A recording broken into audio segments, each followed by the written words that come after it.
السلام عليكم ورحمة الله وبركاته. بسم الله الرحمن الرحيم. الحمد لله رب العالمين، وأفضل الصلاة وأتم التسليم على نبينا محمد وعلى آله وصحبه أجمعين ومن تبعهم بإحسان إلى يوم الدين. Tonight, inshallah, we'll talk about Shia. As I mentioned last week, there are some groups appeared after the killing of Uthman radiallahu anh, and after موقعة الجمل and موقعة صفين. And last week we spoke about Al-Khawarij. Now, tonight inshallah we'll talk about Shia. And I don't think 1 or 2 or even 10 lectures will cover the whole subject, because this is the subject that you'll find there is many scholars spoke about it in the past and in the present days. One of the best books spoke about it, a scholar in Pakistan, Al-Marhum Aliy, who spoke about Shia. And in that book, he managed to talk about all the matters related to the establishment of Shia and what they believe and all the matters regarding them. And subhanAllah, because that book was so clear and so evidence against them, so they killed him in Pakistan because of that. Now, when we say Shia, the word in itself in Arabic means the family. So Allah subhanahu wa ta'ala mentioned وَإِنَّ مِنْ شِيَعَتِهِ لِإِبْرَاهِيمَ. So when he spoke about Lut alayhi salam. And when he spoke about Musa alayhi salam, he said when he came to the market that there was one of them was Egyptian from the Copt and the other one from Shi'atihi, means his people. So in the Arabic language, the word Shia, there is no problem with it. So you can say about any person who has a group of people around him, these people are the Shia of these people. This is in language. Now, the word after that, after the murder of Uthman radiallahu anh, and after Ali radiallahu anh, now the group who start to talk about Ali in a different way, these people, they start to call them a Shia. And we have to understand that the Shia in the first century is totally different from the Shia these days. In the first century, they used to call Shia those people who prefer Ali on Uthman. So, the Shia in the first century, you will not hear from any one of them he is saying anything bad about Abu Bakr or Umar. Only they are saying that after the death of Umar al-Khattab radiallahu anh, it should go to Ali, not to Uthman. This is the main problem was with the Shia at the beginning of, or the first century. And you'll find at that time, there are some scholars who are from Ahl Sunnah, and they have impact in the religion itself.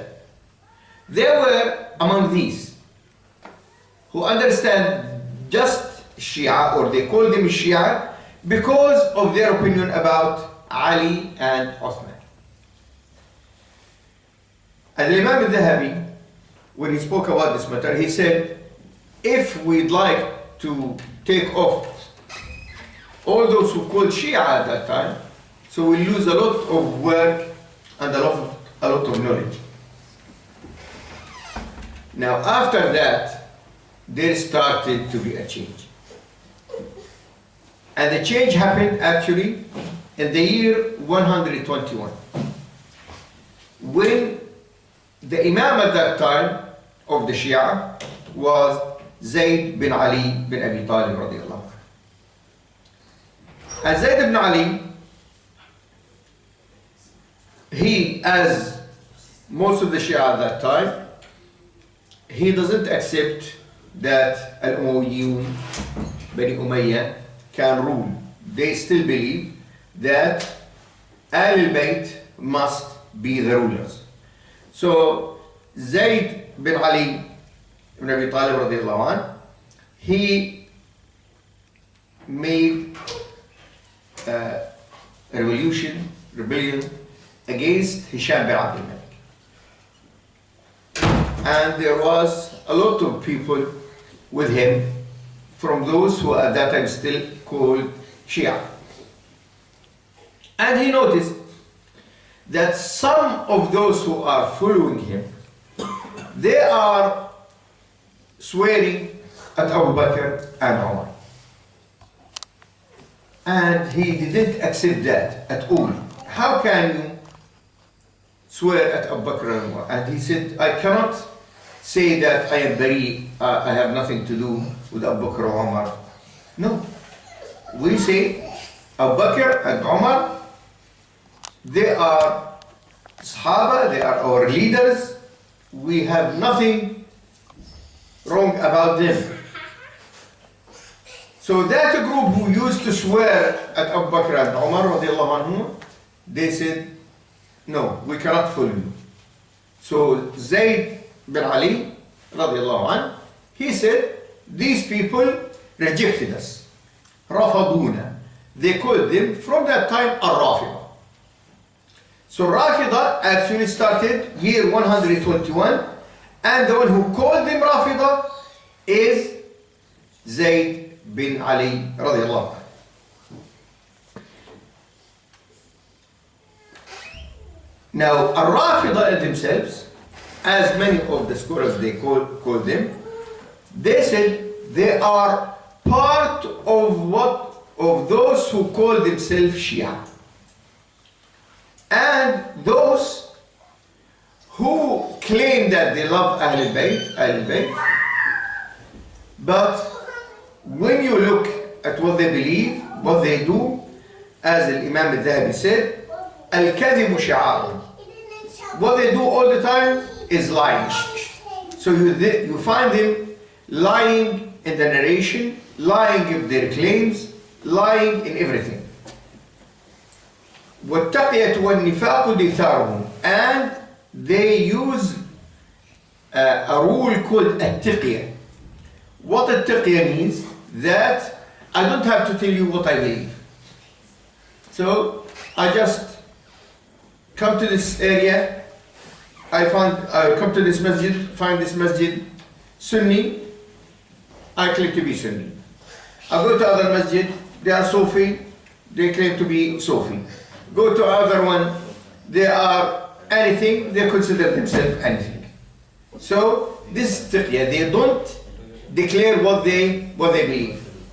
And you find this was their way of life and how they acted during the centuries. And this is why you will find in some countries, like Iraq, for example, you will find there is a lot of marriage between Sunni and Shia. Why? Because the people, the Shia mainly, they don't say all these things that they believe in front of the people. They just say we love Ali, but they don't swear at Abu Bakr or at Umar, and they say all the other beliefs that they believe in. So this is what they call it at-tiqiyah.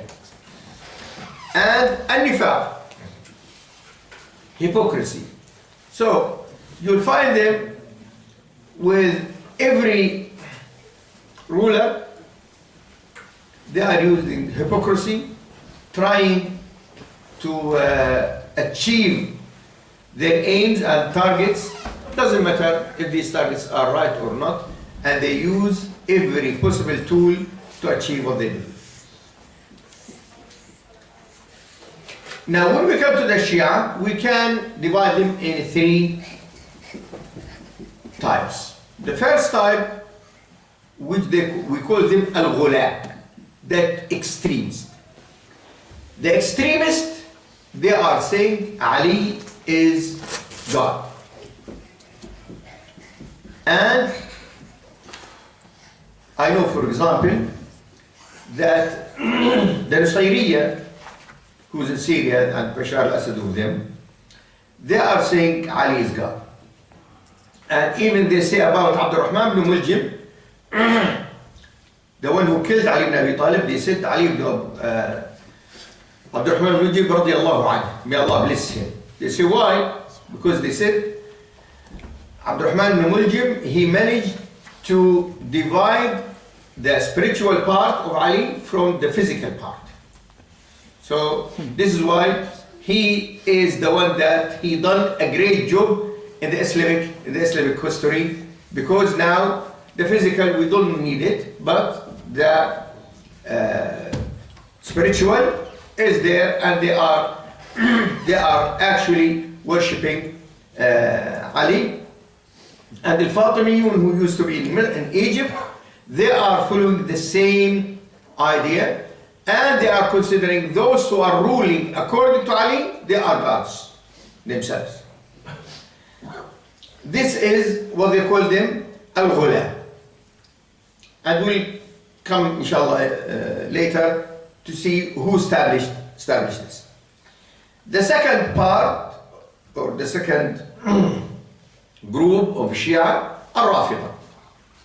And the Rafida, those who are, especially these days, al-Ithna Ashriya, you'll find them in most of the countries, Iraq, Iran, Pakistan, Bahrain, and other countries, and Yemen, not Yemen. The third is Az-Zaydiyya. Az-Zaydiyya, those who followed Zayd bin Ali, and those who are in Yemen.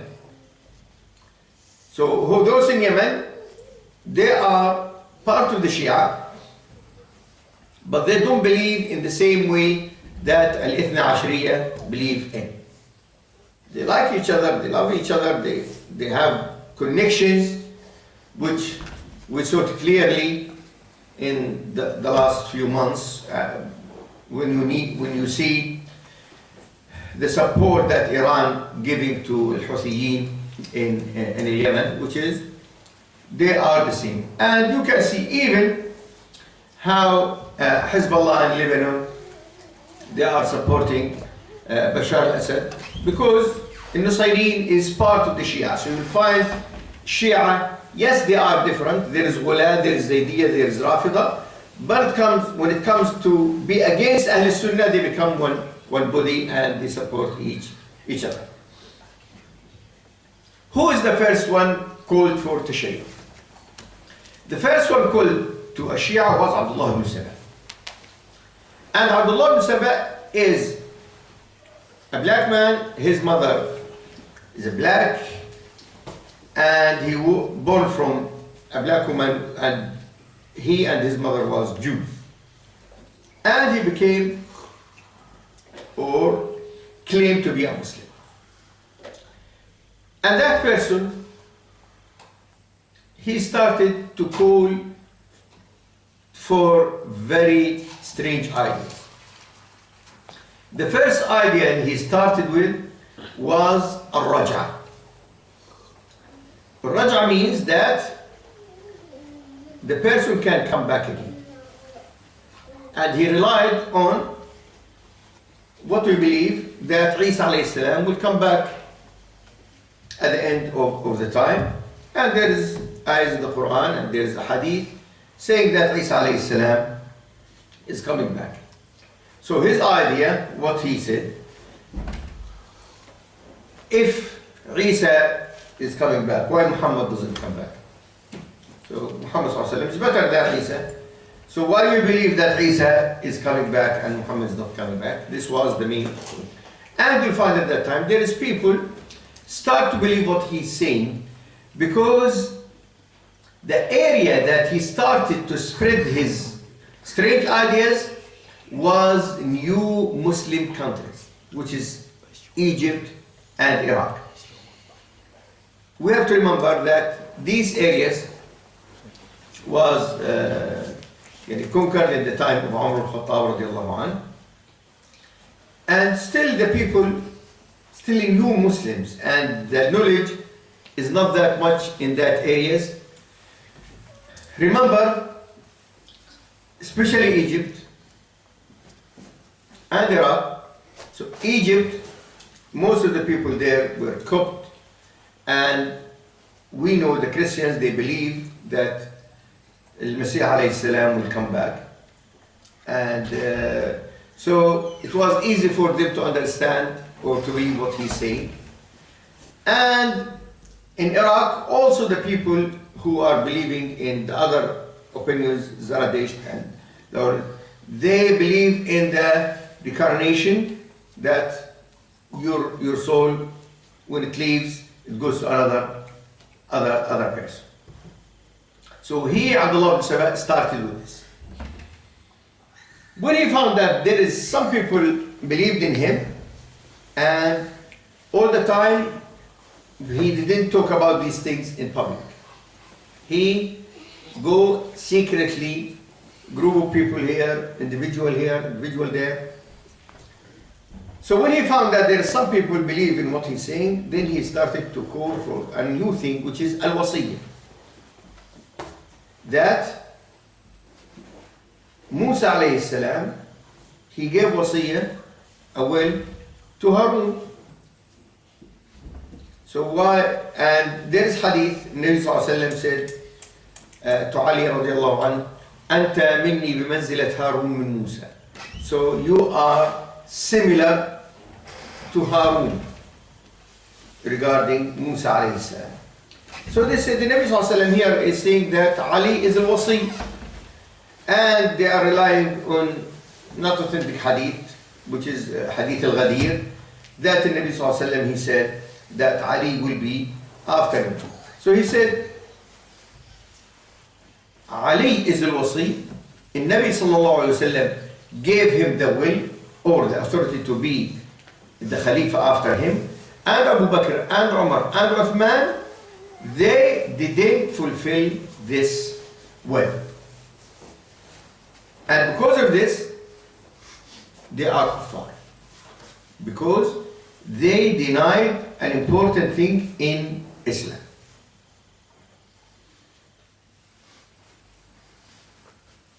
And he used after that the problems which happened in the time of Uthman. He has many people followed him. And in the time of Ali radiallahu anhu heard about it.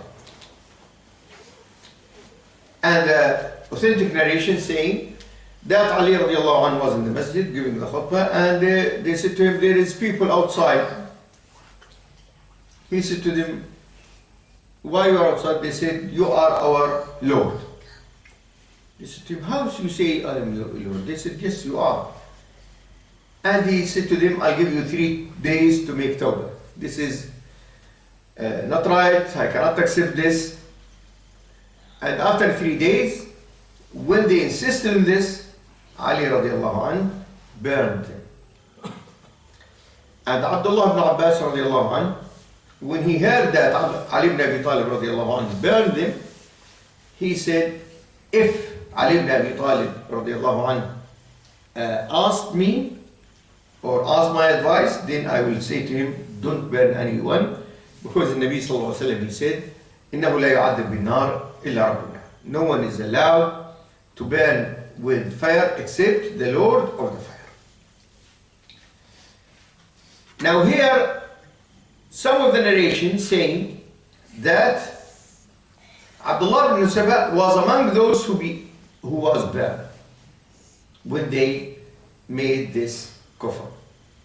And other narrations say no, some of the followers.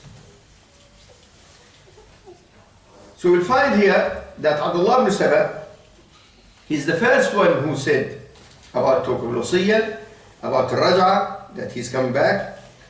And he's the first one who said, I am free from those who are against Ali. And he said that they are kafir. So anyone who's against Ali is kafir. And as I mentioned, he was the first one to say Ali is God. And later he mentioned that he like a prophet. And he said that Ali is the beast of earth. And he said, he spoke about reincarnation, that your soul, when it leaves your body, it will go to another one. And we know there is many people that believe in this. Like in India, there is, I think, the Hindus, they believe in this. And I saw myself, the Druze, what they call the Druze, in Syria and Lebanon, they believe in the same thing. And even part of the Shia these days, they believe in this, that when you die, your soul will go to someone else. So maybe you die, then after maybe 10 years, your soul will be in your son or in your daughter or snake. Huh? Or snakes.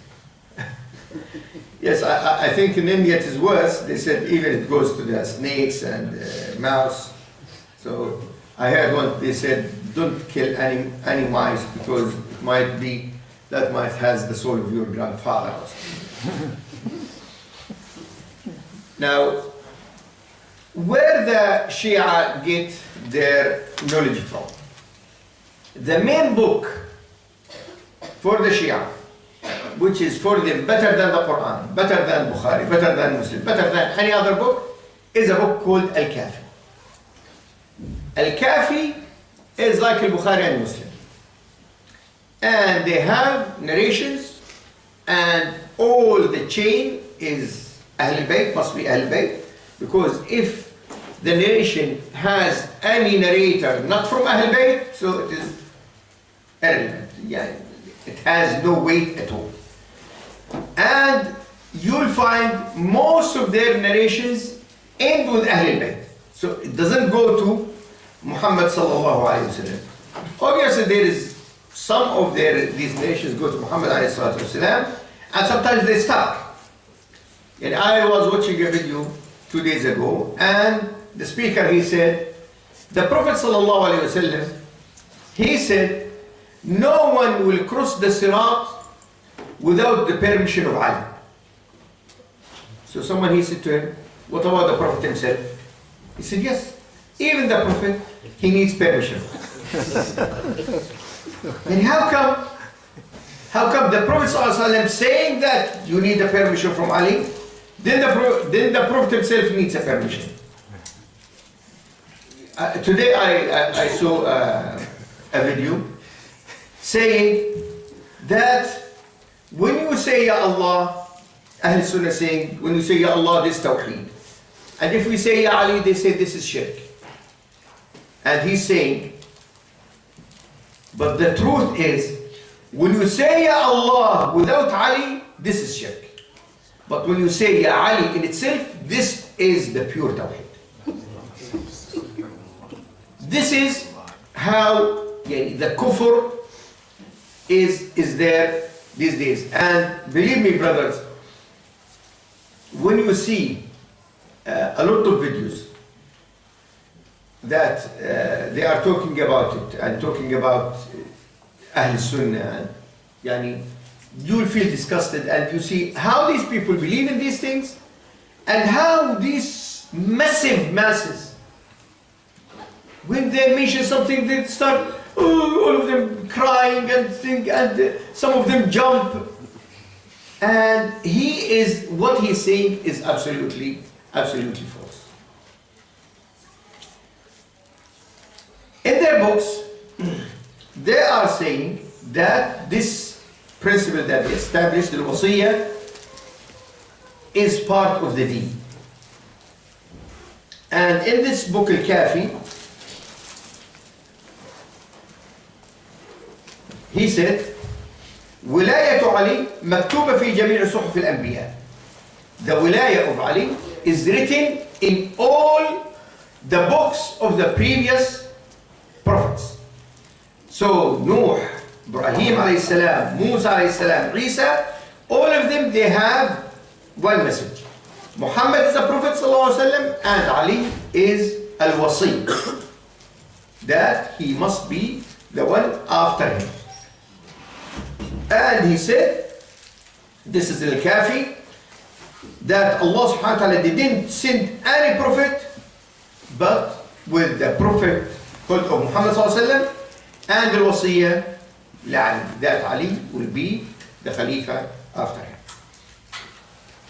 Now at the beginning, during the time of Ali, these ideas was very limited, and the people who believe in it was again so limited. But after the death of Ali radiallahu anhu, and after the killing of Hussein radiallahu anhu, the atmosphere in the Islamic world at that time changed.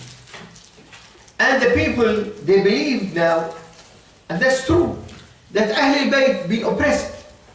Ali killed, Hussein killed, and the stories, they start to spread about what happened in Karbala and these things, make the people so emotional about anything to do with Ali. So that was the time when Abdullah ibn Saba and his followers, they found this atmosphere is very suitable to spread their ideas, and the people, they believe it.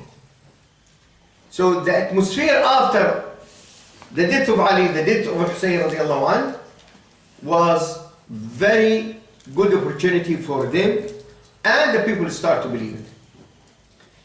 And the first, we can say, political body of the Shia was in Al-Kufa, in Iraq. And there was 5 of great people. One of them, Sulaiman bin Sard, and he's Sahabi, radiallahu anhu. And another 4 of them, and all of them, they are good people. And these people, Sulaiman bin Sard, he said, we have to take revenge of those who killed Ali. And we'd like to find, or to kill Hussein, and we have to find who those who called Hussein to come to Iraq. When Hussein came to Iraq, they left him, and actually they were part of the plot of killing al-Hussein. So they started to call the people to come, and about, at the beginning, 10,000-12,000. This was not enough. Then they called more, and the army was about 20,000 people. And they fought the people of Bani Umayyah at that time in a place called Ainul Warda. And this was for 3 days, and Ibn Kathir spoke about it, and he said that the people continued fighting furiously, and they don't stop. They stopped only for the Salah, but they defeated the people of Sulaiman bin Sa'd. At that time, a person called Al-Mukhtar bin Abi Ubayd al-Thaqafi appeared. And that person, he, as according to one of the hadiths, that he was the first kadhab, the first one who tried to spread the idea of al-Mahdi at that time. Remember the name? Al-Mukhtar bin Abi Ubayd al-Thaqafi. So Mukhtar bin Abi Ubayd, what he did? He called Muhammad ibn al-Hanafiyyah, which the son of Ali radiallahu anhu, and his mother al-Hanafiyyah. This is what they call him, Muhammad al-Hanafiyyah. And he said the people should follow you. And he said, this Muhammad is al-Mahdi. So the first Mahdi, they tried to say about him, was this Muhammad ibn al-Hanafiyyah. And he started to call the people around him, and Muhammad ibn Hanafiyyah himself, he has nothing to do with this. So the one that Mukhtar bin Abi Ubaid was calling about him, himself he has nothing to do with this. That was only a political movement against Muslims at that time. We have to understand that after that, and as I mentioned earlier, until year 121, when Shia became Rafida and Zaydiyya, until that, during that time, it was now a good opportunity for anyone who's against Islam to adopt what? To adopt Shia. So, Christians, they don't like Islam, then they establish a movement, they call it Shia. Majus, those who used to be in Iran and Persia, then you'll find them became Shia. So, in a few years, you will find about 12 to 20 groups, and all of them, they call themselves Shia. So Isma Aliy, Maribiyya, this, that, different groups, different people, and everyone, they are adopting certain ideas, and they call for it. This how the Shia started, and as I mentioned, it continued until our days. Their ideas about many things, it differs from time to time. So, and you'll find even in the last century, when Khomeini appeared, he changed some of the ideas of the Shia, and he was the first one to establish what they call it Wilayat al-Faqih, because before that, no one can be a ruler or to be murshid, because they are waiting for al-Mahdi to come. Then he said, no, there is no problem, that there is something called Wilayat al-Faqih. The Faqih can be the ruler. So the main ruler will be al-Murshid, Khomeini at that time, then Khamenei these days.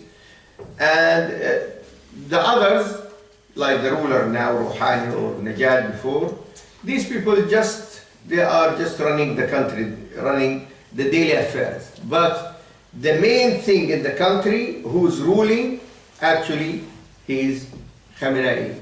All these, they just follow his orders.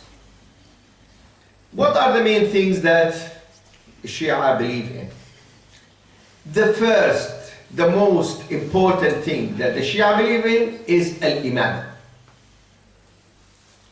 Al-Imamah, that in every time there must be Imam. And this Imam is a post which is decided by Allah. It is exactly as the prophethood.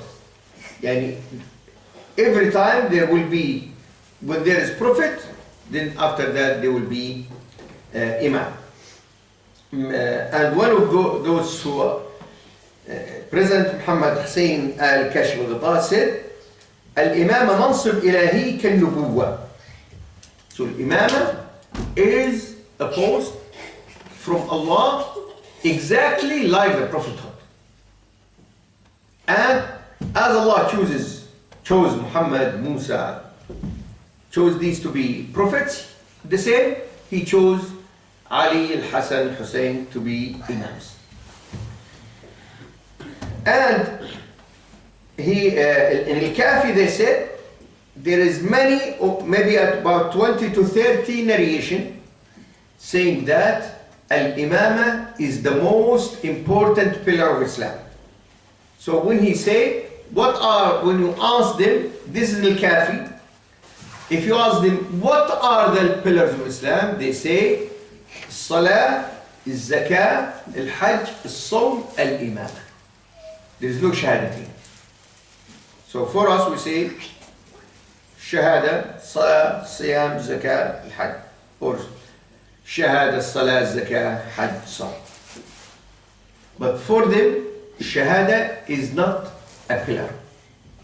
The main pillar is Al-Imam. And they are saying, anyone who doesn't believe in Imamah, he is mushrik and kafir.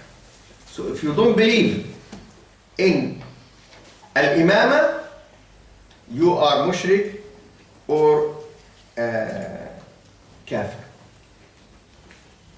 So when they believed in this, what happened? Firstly, they are considering all the Sahaba kuffar, because the Sahaba, Ridwanullah alayhim, after this Muhammad sallallahu alaihi wasallam, they didn't believe in Imam Ali, because they are saying the first Imam is Ali. Abu Bakr didn't believe in Ali as Imam. Umar didn't believe in Ali as Imam. Uthman didn't believe in Ali as Imam. So this means Abu Bakr, Umar, Uthman, they are kafir. Why? They didn't believe in Ali as an Imam. Okay, it's three. But what about the others? All the others, وَالْعِيَاذُ بِاللَّهِ, kafir. Except in some narrations, 7, 5, 12.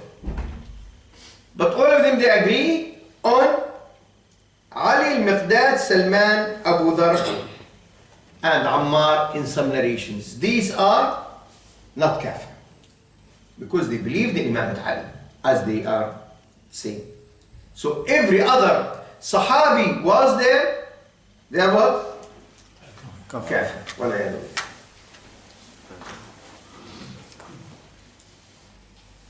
And because of this, they are saying Al-Abbas, who's from Al-Bayt, kafir. And even they say about the ayah, وَمْ كَانَ فِي هَذِهِ الدُّنْيَا أَعْمَى فَهُوَ فِي الْآخِرَةِ أَعْمَى وَأَضَلُّ سَبِيلًا. They said this is about Abbas. They are saying that Allah subhanahu wa ta'ala said, the one who is blind in this dunya, he will be blind in the akhirah. They said this ayah about Abbas, the uncle of the Prophet Muhammad sallallahu alaihi wasallam. And when it comes to Abdullah ibn Abbas radiallahu anhuma, Turjuman al-Quran, they are saying he is kafir and he is kadhab. Turjuman al-Quran is what they are saying.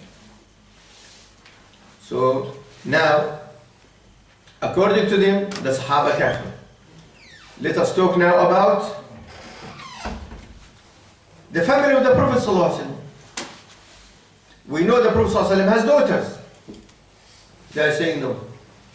Muhammad sallallahu alaihi wasallam only has one daughter, Fatima, and the others we don't believe that we don't believe that he has Zainab or Uthman, Ruqayya or Kulthum. No, only daughter is Fatima, because Fatima, she is the wife of Ali. And when it comes to the family of the Prophet ﷺ, the wives, they are saying all of them kafir, and the worst, in their opinion, Aisha and Hafsa. And we know why. Because Aisha is the daughter of Abu Bakr, and Hafsa is the daughter of Umar al-Khattab radiyallahu anhu.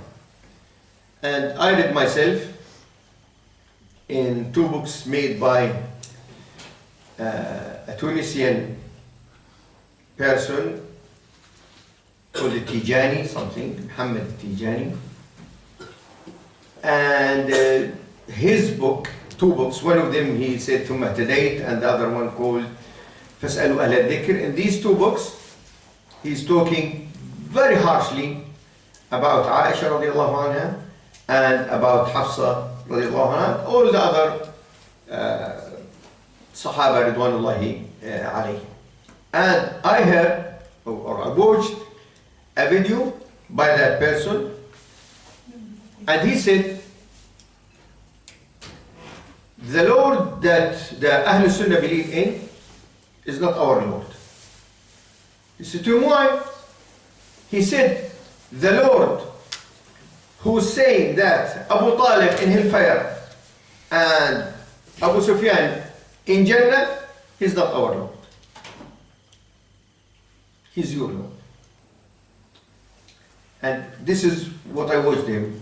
And he has a lot of videos and all of these things, which is you can see clear kufr in all these things. And even in his books, he is choosing words. He didn't say the full hadith, cutting the hadith from the beginning and the end, choose certain words, misinterpret hadith, manipulate other hadith.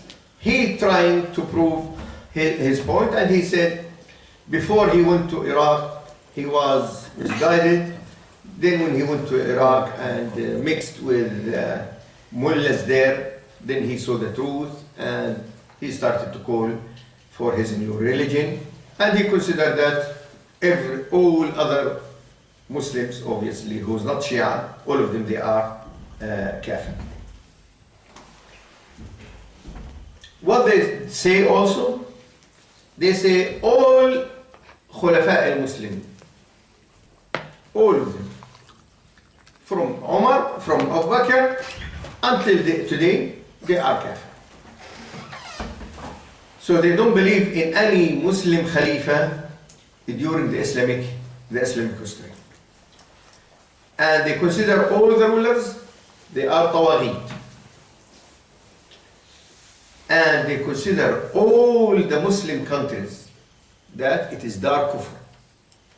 Any country which is not ruled by their imam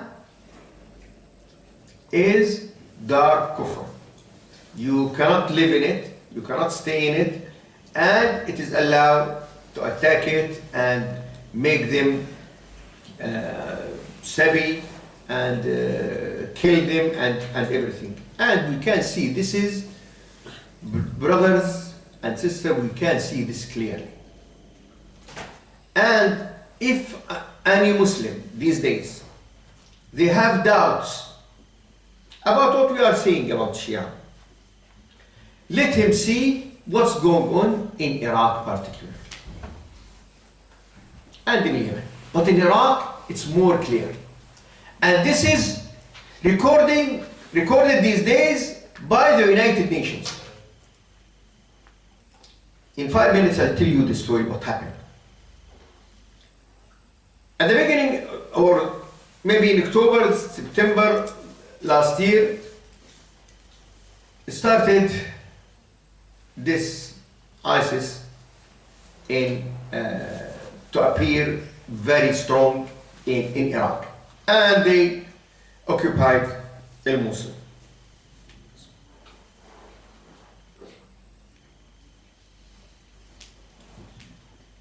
And personally, I believe ISIS working side to side with al-Maliki, with the Shia. This is what I believe personally.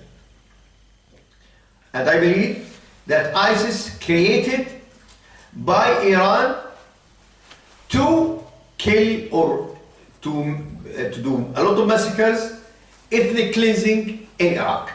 This is my personal opinion. Maybe I'm wrong, I'm right, Allah Ta'ala. But I don't think ISIS at any point that they are fighting for Islam. They are fighting for Shaitan. Now, at that time, after they occupied Mosul, their big mouths start to say, our next target is Baghdad. Not only Baghdad, they said, Samarra and Karbala and all of these things will occupy them. So what this means for the Shia, this means that they are coming to our holy places. And this was enough, and this is, in my opinion, confirms the link between them and the Shia. There is Sistani, who is the main leader of the Shia in Iraq. He made a fatwa that every Shi'i in Iraq must be a soldier to defend Iraq now. So they created a new army called Al-Hashd Shi'i. And this Al-Hashd Shi'i, they opened, the government opened for them camps and start to train them and give them the weapons. And then they said, okay, now our first target is Tikrit or Anbar, Muhafadat al-Anbar. Muhafadat al-Anbar, all the people they are, or majority they are Sunni. And they started to prepare for occupying the Anbar or liberating the Anbar. And the first city was Tikrit. What they did, and again as I said, brothers and sisters, this is recorded by the United Nations. The reports are there. In the last few days, they managed to enter Anbar. And I saw a report yesterday that after they entered, they started all the shops in the city, all the shops. They break in, take everything inside, put it in their lorries, then put it in fire. So the whole market, the whole streets, which is used shops and these people, emptied, put in fire. Then become the ethnic cleansing. Any Muslim house, the minute they are Sunni, kill them, rape, do everything. This is why you will find in the past month there is thousands of people, they flee from there, went to mainly to Jordan and other places, and even some of the writers, they are saying that this is now a new migration of Ahl Sunnah from Iraq. So the idea is now, what you can see, that ethnic cleansing, and who's dealing it, who's doing it now, these what they call them al-Hashd al-Shi'i, and all of them Shia. They are, and what else you can see in the report, it is done by Al Jazeera, that after they finish burning the shop, the house, they said, Ya Hussein, Ya Zahra, Ya Fatima, Ya Ali, to say, this is what we are. So they are not hiding this. They are saying this clearly.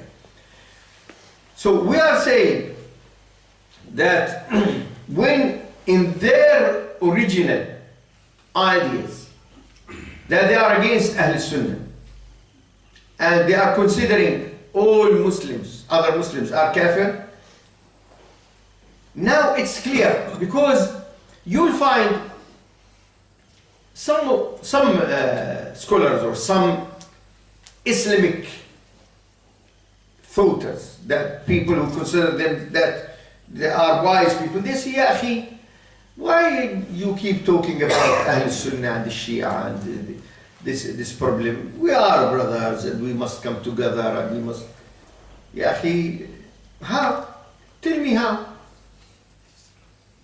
How the people can come together if these people, poor people, in Tikrit, they suffer from ISIS for months, and anyone who doesn't believe in them, they kill him, you are kafir.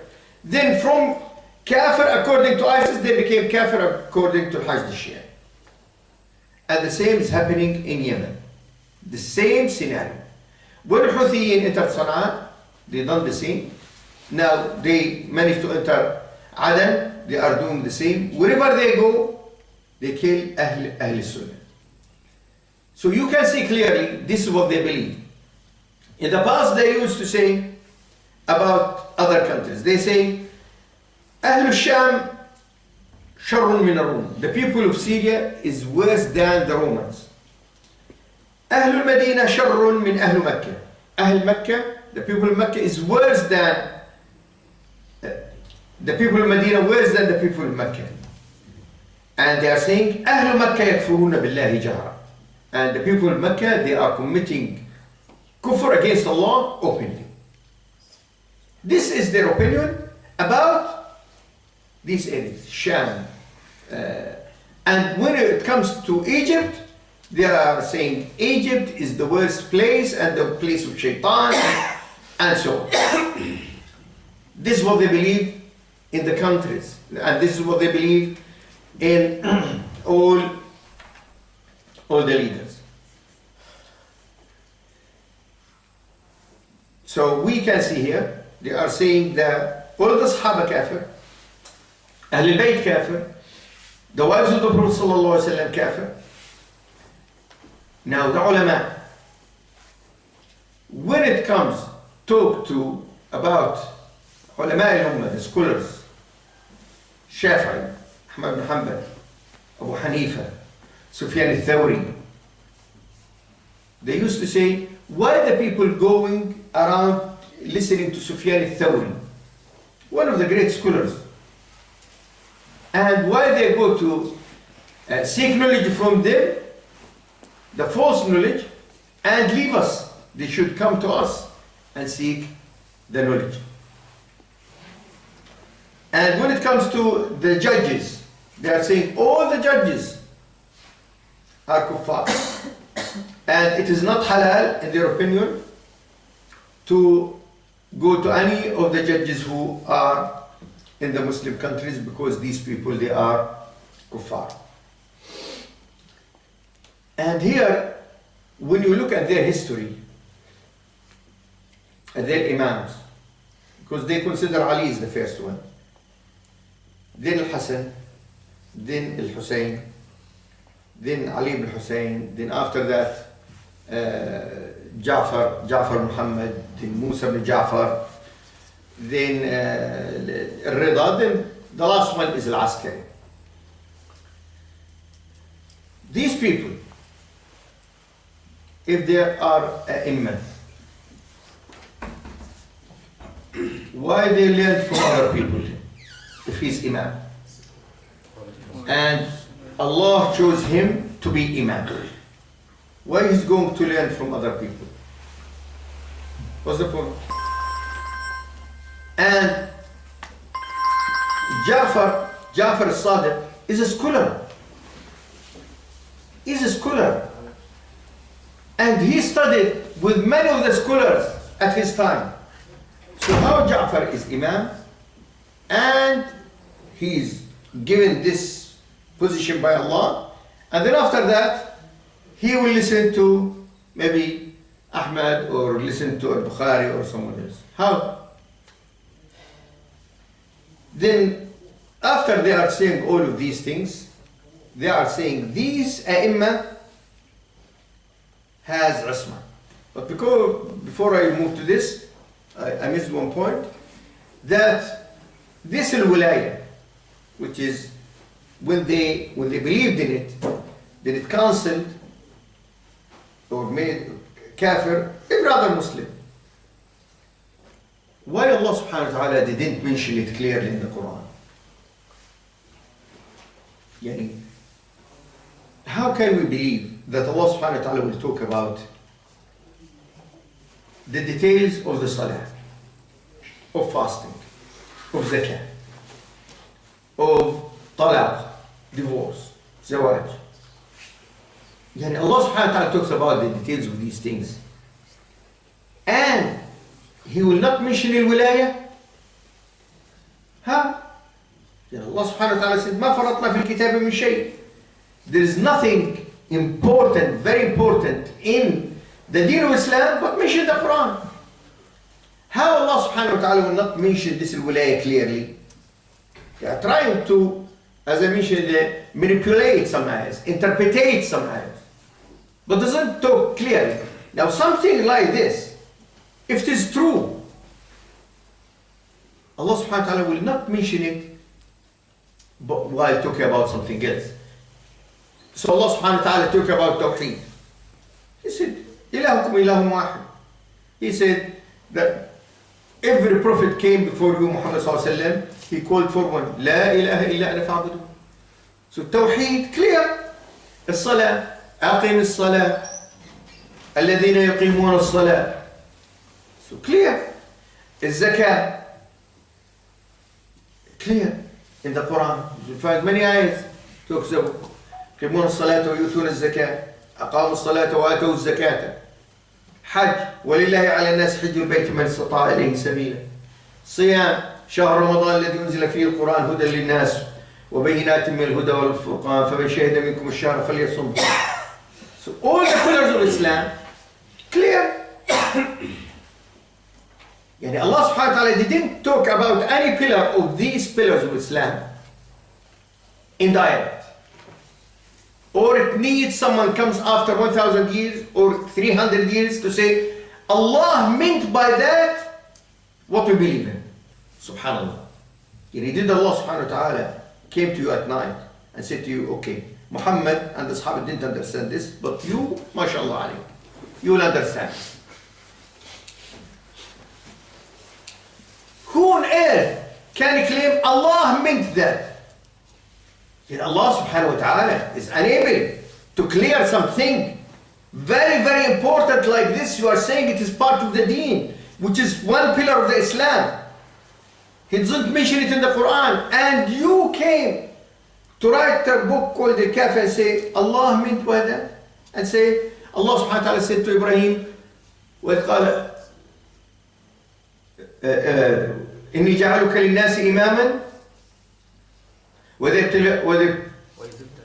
ابتلى إبراهيم ربه بكلمات فأتمهن قال إني جاعلك للناس إماما قالوا من ذريتي قال لا ينال عهد الظالمين. So they said, Allah subhanahu wa ta'ala said that he is Imam, Ibrahim is Imam. Ibrahim Imam, okay. What about you? What's the link between you and Ibrahim? So Muhammad sallallahu alayhi wa sallam, did Allah subhanahu wa ta'ala say that you are the other Imam after Ibrahim? Yani? He said, Nabi, Rasul.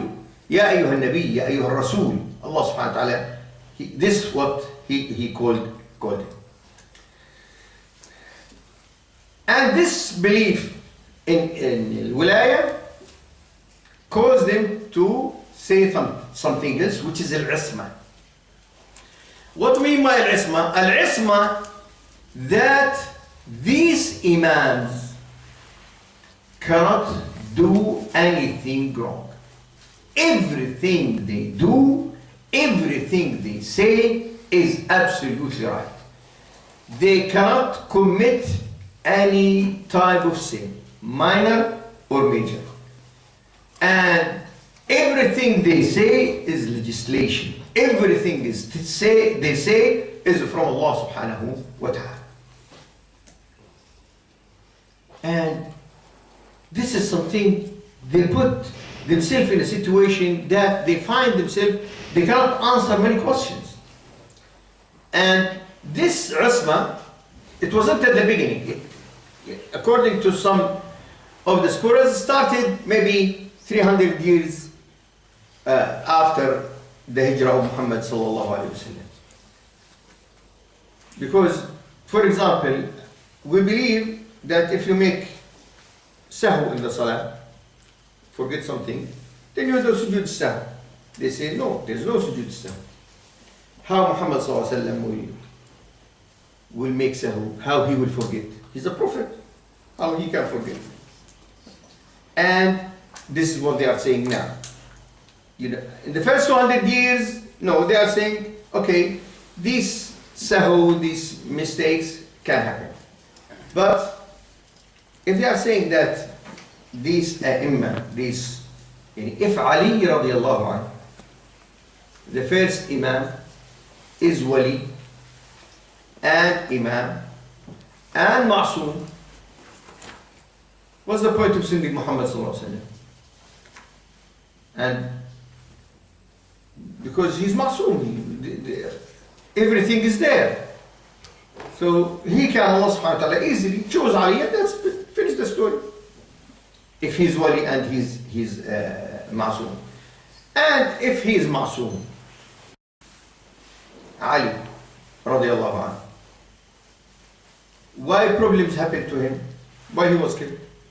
Al-Hussein, if he is ma'soom, why he listened to the people of Iraq who called him to come? Why he didn't have the wahi from Allah subhanahu wa ta'ala to tell him that these people, they are planning something different for you, don't go there because you will be killed? And Zayn al-Abidin, when he rebelled against Hisham bin Abdul Malik, why Allah subhanahu wa ta'ala didn't tell him, don't do this because this finished in killing hundreds or thousands of people for nothing? And this was the problem. With every Khalifa, after that, there is thawr, revolution, rebel against it. And because of this, there will happen the thousand Muslims will be killed. And they defeat them, and in many of the cases they kill the Imam himself. So if this Imam is Masoom, why he put himself in situation? Why he failed? If he's Masoom, why he failed? So the history in itself proves clearly that what they are saying is false, has no basics at all. So we'll stop here today, inshallah, and inshallah next week we'll talk about other details of the belief of the Shia, inshallah. So everyone here will understand what they believe, and when someone come and talk to you and try to give you misconceptions, so you know pure knowledge about this subject. أسأل الله سبحانه وتعالى لنا ولكم أن يجعلنا جميعا من الذين يستمعون القول فيتبعون أحسنه وآخر دعوانا الحمد لله.